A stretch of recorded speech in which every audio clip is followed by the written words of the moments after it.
we're going to talk about all the steps you have to take and all the ingredients needed to ensure that your rom-com flops. And if some of your favorite rom-coms catch a stray, that is not my fault. Deal with it. There's no romance. What's the point? Just kidding. Maybe. Yo, it's Anne, aka Antagonist. Welcome back to my channel where we talk all things books, movie, and TV with an emphasis on romance. We're talking romantic comedies today. So there's been a lot of talk about rom-coms being back, specifically with the success of Anyone But You at the box office and several announcements of rom-coms being in the pipeline. It seems like we really do have a rom-com renaissance on our hands. A lot of people attribute the return of rom-coms to audiences' fatigue of $100 million blockbuster movies or sequels or live-action remakes, which seems to be the only types of projects that Hollywood is greenlighting nowadays. Others say rom-coms are becoming a form of escapism and refuge against the general pessimism that is felt towards today's dating landscape. But I think there's one bigger reason that rom-coms are coming back, and it's TikTok. Now, if you don't know me, I'm a big, huge fan of rom-coms. The 90s to early 2000s golden era of romantic comedies lives rent-free in my head. Rom-coms are an essential pillar to my movie fanaticism and a big inspiration to this channel. Like, your girl has been campaigning for a rom-com renaissance ever since the rom-com died. But another thing that you may not know about me is that I hate TikTok. My beef isn't even with short-form content, but I just don't like the way the app works. And trust me, I've tried. I've downloaded it and I keep deleting it. I've deleted it thrice now.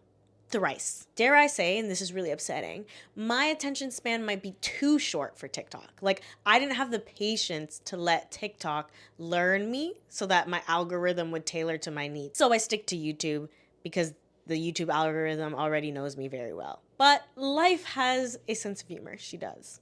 So in perfect and annoying irony, I'm going to be discussing the rom-com renaissance and why I have TikTok to thank for it. In this video, we're going to be discussing why romantic comedies became unpopular, what makes a bad rom-com film, where rom-coms are now and how TikTok is bringing them back, and finally we'll end off with what I hope to see in the rom-com renaissance. Let's get into it. Oh, where did the rom-com go? So to speak of renaissance, which means rebirth or to be born again, we have to go back to the original birth and subsequential death of the romantic comedy. Romantic comedies date all the way back to Greek plays and a niche author named Sir William Shakespeare. I don't know if you've heard of him. It's funny because virtually any Shakespeare play that doesn't end with a tragic death is essentially considered a rom-com. And rom-coms were amongst the first films ever made. The rom-com first appeared on the big screen in silent films like Girl Shy, Sherlock Jr., and My Best Girl, where reliance was put on comedy and feel-good plots to capture audiences. Then came the talkies, and this paved the way for the quick, witty banter that we are so accustomed to when it comes to romantic comedies. Namely, It Happened One Night, the grandfather of the rom-com formula, is still one of the most critically acclaimed films and rom-coms ever made. It won the Big Five at the Academy Awards: Best Director, Best Picture, Best Actor, Best Actress, Best Screenplay. Fast forward to the 80s and 90s where rom-coms were in their bag, with notable films like Pretty Woman, Sleepless in Seattle, Notting Hill, and When Harry Met Sally, which is still regarded by many as the best rom-com of all time. And you had rom-com darlings like Julia Roberts, Meg Ryan, Hugh Grant, and Tom Hanks gracing your screen. To this day, Pretty Woman is still the highest grossing rom-com of all time. It made $463.4 million at the box office, and it only had a budget of $14 million. I don't think we'll ever reach a pinnacle like that again. Putting the quality of the movie aside, movie-going culture was just so much bigger back then. So where did things start to go wrong for the romantic comedy? I would water it down to oversaturation and just a lack of artistic integrity. Come the early to mid-2000s, the number of rom-coms being released each year essentially doubled. From 1989 to 1999, the average number of romantic comedies released in a year was 9. But starting in the 2000s until the 2010s, the average number of romantic comedies released each year rose to 14. And they weren't all quality rom-coms. There were a lot of romantic comedies that had tired tropes that we may have forgave in the past, but had now become uninteresting. Plots became more and more outlandish and contrived, and sometimes there was just bad, uninspired filmmaking. If I had to give a stamp on the time of death of the romantic comedy, I would pronounce the rom-com dead at 11:59 p.m., May 1st, 2008, after What Happens in Vegas premiered in theaters, which just so happened to be the same opening weekend as Iron Man. This also saw the demise of the mid-budget movie in Hollywood. Mid-budget movies are appropriately named after their budgets, which tend to fall between $15 to $90 million. And they are often original concept films like romantic comedies, melodramas, or indie films that don't require huge budgets. But Hollywood had turned to a go big or go home philosophy when it came to filmmaking. Especially from a globalization perspective, studios started favoring big blockbuster superhero or action films that had high budgets and high rewards as well. Just think, if you're a Hollywood exec, you're gonna invest in the types of movies that have jam-packed action, cool visuals that are easier to translate and distribute worldwide so that you can essentially double your profits. Compare that to the types of films that rely on language and witty dialogue, which can be lost in translation, and historically only perform well domestically. It's industry standard that films have to make about 2.5 times their listed budget to be considered profitable, because budget doesn't include marketing costs and theater revenue shares. And while there are some modern romantic comedy films that managed to make that threshold, so many others didn't. So rom-coms became too much of a risk for low returns. Also, most romantic comedies would receive exceptionally negative reviews, even those that did do well at the box office. I'm not gonna dive deep into the gender bias that is present in critiques against romantic comedies and female-driven media, because we'd be here all day. But overall, romantic comedies don't tend to bode well with critics, and that definitely does affect box office success and the appeal for people to get out of their homes and go watch these movies in theaters. Hollywood has always been a pretty conservative industry when it comes to risk-taking, but even more so now when they have to compete with streaming and paying fair wages, so they're looking to ensure a return on all their investments. Hell no. No. What do you mean, no? No what? No hope, okay? There's only one word for it. What is it? Neglect. How not to make a rom-com. Let me count the ways. It's dull, it's dead, it's flat. So similar to Andy's how-to column in How to Lose a Guy in 10 Days, I'm gonna show you how to lose your audience in 10 minutes with a bad rom-com. Class is in session, y'all. We're gonna talk about all the steps you have to take and all the ingredients needed to ensure that your rom-com flops. And if some of your favorite rom-coms catch a stray, that is not my fault. Deal with it. So step one, have a bad meet cute. A meet cute is when the two characters meet in a rom-com. But I'm going to extend the definition of meet cute to when we first meet the characters as well and see them interact. So to have a bad meet cute, maybe they meet at a funeral home. Actually, that's not even that bad. Maybe they meet and she decides to catfish him. Ooh. Or maybe he becomes her sperm donor without her consent. Or maybe he has a wife. Ooh. Step two, I need you to create uninteresting and bland characters.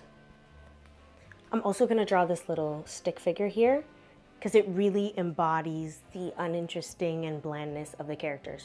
I want you to think of dreams, aspirations, hobbies, interests, and throw them away. Throw it all away. Throw it all away. Because we don't need that here. No.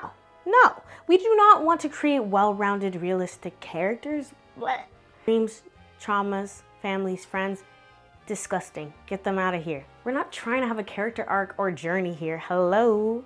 Better yet, just pick and choose characteristics and place them on the character when it's convenient for the plot. I love how smart you are. I love the weird way you stick your hands down my pants, and I love... Step three, I need you to have formulaic and tired tropes. The tropes aren't even that bad. You know, enemies to lovers, childhood friends to lovers, grand gestures, callbacks, all good food. But I need you to do them in an uninteresting way. Do it in a way that doesn't say anything at all or doesn't do anything to serve the plot or the romantic arc. Pick tropes and try to shove them into the narrative, even if they don't make sense for the couple. Yeah, go ahead, girl. Give us nothing. Literally, seriously, give us nothing. Step four, I need you to not include enough calm. As in, we don't want any comedy here, okay? I know it's called a romantic comedy, and calm is the second part of rom-com, but I want you to ignore that. I don't want to hear not near one laugh, not one key from anybody in the audience. Pim, I don't even want to see a smile, no. And step five, I want you to not include enough romantic elements, okay? Not enough rom, okay? Again, when we go back to romantic comedy, I know that romantic is the first part, but we're gonna ignore that because it's not important. We don't care. We don't care. We don't want that to be the case. Do I want to be rooting for the couple by the end? No. I want to feel at the end like take it or leave it. Or I want to feel angry that these two people are together. Yeah, I want to be like, I actually think they're a terrible couple at the end. That's good. We don't want romance, okay? We want heartbreak, annoyance, okay? Just general contempt and loathing, actually, for the whole thing. So this is good. This is bad, okay? And if you follow all these steps, you will ensure that your rom-com, flops. Just like how that pen cap did. And I know you can't read this, but the same way you can't read the connection between the two love interests, yeah, okay? And there you have it, hot garbage. What do you got? Huh? Give me this. What? No. No, give me that back. I ain't keeping it. I like your hair now. You look pretty. It's time for a rebrand. Nowadays, to get a movie greenlit, you need one of two ingredients. First one, existing IP with a fan base. That encompasses book adaptations of book series with pre-existing and dedicated fan bases, or sequels which rely on the success and fan base of its original film to pull consumers in. Remakes, and specifically live-action remakes, rely on the nostalgia and existing fans of classic films to want to rewatch them again. The second ingredient is a big-name actor. The type of big-name actor that will get people out of their seats just to go see them in movie theaters because their name's on a project. But a lot of rom-coms fail to meet either criteria. There was a time where a lot of actors caught their big break in romantic comedies before moving on to more serious projects, like Julia Roberts, Sandra Bullock, Mark Ruffalo, Emma Stone, and Matthew McConaughey, to name a few. Nowadays, many big and upcoming young actors are skipping romantic comedies and indie films and going straight to blockbuster projects. And with mid-budget movies being fewer and far between in Hollywood, it seems like that type of film has been reserved for Oscar bait drama films. So Hollywood is out on the rom-com. But romantic comedies haven't completely, absolutely died. They're recovering and been put on life support by streaming services and TV. In the past few years, many romantic comedies have gone straight to streaming or have transformed into other forms, namely TV shows. And in some ways, it's better for some romantic stories because they're allowed room to breathe within multiple episodes rather than just a 1 hour to 2 hour movie. I would argue that television, specifically those produced by streaming services, are a lot more adventurous when it comes to the content that they produce. Streaming services are more than willing to test out new projects because they're more concerned with the volume of content rather than the content itself. And some have found really good success, like To All the Boys I've Loved Before, Set It Up, Upgraded, and more recently, The Idea of You. Now, we could talk about how streaming has had negative effects on movie-going culture and how the streaming format isn't really sustainable in terms of profits in the long term, but it has given the opportunity for a lot of different projects to be created that wouldn't get the backing of traditional Hollywood films. But will TikTok pave the way for a true renaissance? Why are you so out of shape? You have like a 10 pop. I'm not out of shape. I've been to 295, 300 once. I just don't do cardio. Oh my God, you're hot girl fit. How TikTok saved the rom-com. Remember those two ingredients I mentioned before to get anything greenlit in Hollywood? Well, TikTok has answered that call. Specifically, Book Talk. Book Talk is a subset community on TikTok concentrating on all things books. And Book Talk has completely reshaped the publishing industry and is responsible for so many people returning to reading in their adulthood, including myself. Even though I don't have TikTok, I felt the effects of Book Talk through my friends recommending me books, walking into bookstores, and even in other social media platforms that I use. Book Talk has helped pave the way of dedicated readers. And romance or subgenres of romance like romantasy are hands down the most recommended genre on TikTok, with standout authors like Colleen Hoover, Emily Henry, and Sarah J. Maas. Book Talk is a force to be reckoned with. Let your book go viral on TikTok and your pockets will be lined. You'll be selling more copies than the Bible, like it's insane. Or it'll be turned into a movie. What do you get when you have existing IP and a rabid fan base that will follow you anywhere? You get butts in seats in theaters. And money. There are so many book to movie adaptations that have been produced because of TikTok virality. Every other month, we get announcements about things that are in production, and they're coming out quickly.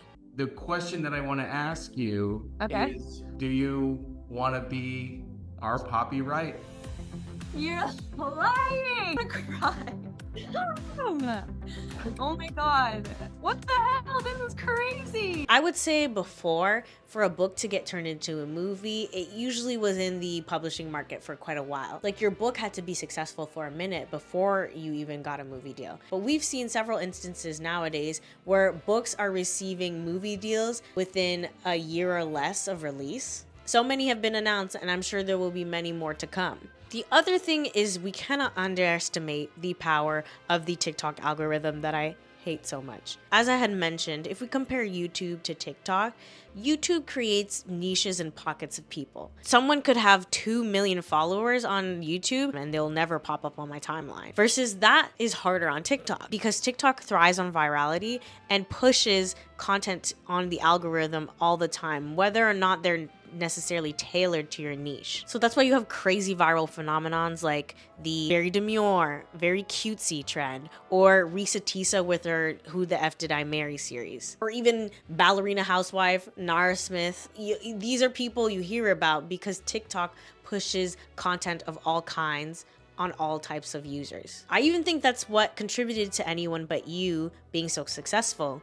Because yes, word of mouth does work, but word of mouth on TikTok works 1,000 times more. So even though I personally am not, vibing with the algorithm, it does help people discover a plentitude of things, including IP that can be turned into rom-coms. And we've seen many examples of that throughout media, and I believe that this phenomenon is only beginning. And because many of those books fall under the romance, specifically romantic comedy genre, this does give way to a rom-com renaissance, powered by TikTok. It's Tom, right? I'm Yas. That's me. Rom-com renaissance. You might be asking yourself, is a rom-com renaissance even a good thing?